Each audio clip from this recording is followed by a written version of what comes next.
Welcome, my political friends of the interwebs. So this is a painting that I'm working on, but that is not what this video is about. I decided to do a question video. What question? I got a question. Maybe some of you have answers for me. One of the questions that I have is, why are there no low-income housing projects on Martha's Vineyard? It's a large island, although they describe it as a small island. Yeah, I guess it's all perspective. But the truth of the matter is that there's plenty of room on Martha's Vineyard for a low-income housing project. Now, what's interesting is my neighborhood, which I've been part of for many, many years, has several low-income housing, HUD houses, apartment buildings that when I was young were not HUD, but now are HUD.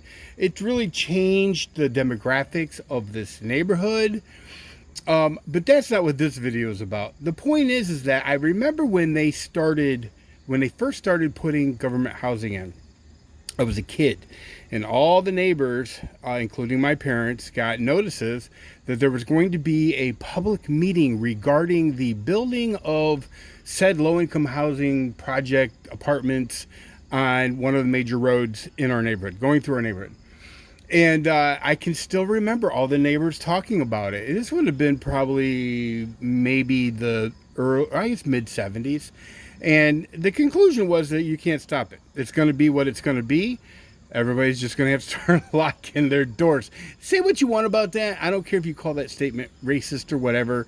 The truth is, from that point on, nothing was ever the same. Ever. So now, yeah, anyway, like I said, that's not what this video is about. Here's kind of my point. The philosophy or the liberal mantra back then was that in order for the lower, they didn't use the word lower classes, but in order for the poor people, I guess, whatever term they used to describe them, in order for them to be able to pull themselves up from their bootstraps, they need to be in a better environment, better schools, better everything. So they built these housing units, and I think you can hear the sirens in the background. But and they built these with that theory. So here's my point.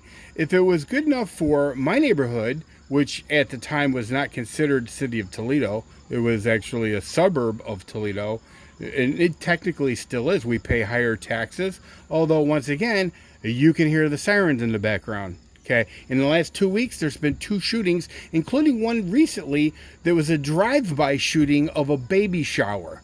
Yeah, we won't get into that. Like I said, that's not what this video is about. So the question is, why isn't there government housing in Martha's Vineyard? Okay, there should be. They have a school district there, I'm assuming. I'm guessing. Not everybody there is seasonal. I mean, look, Obama's got what? How would they pay for that oceanside shack of theirs? What, 12 or 13 million dollars? Anyway, that's my question. Let me know in the comment section what your thought is, or what your answer to that question is. Why is there not housing developments to share the burden? Or I don't want to call it a burden, because it's not a burden.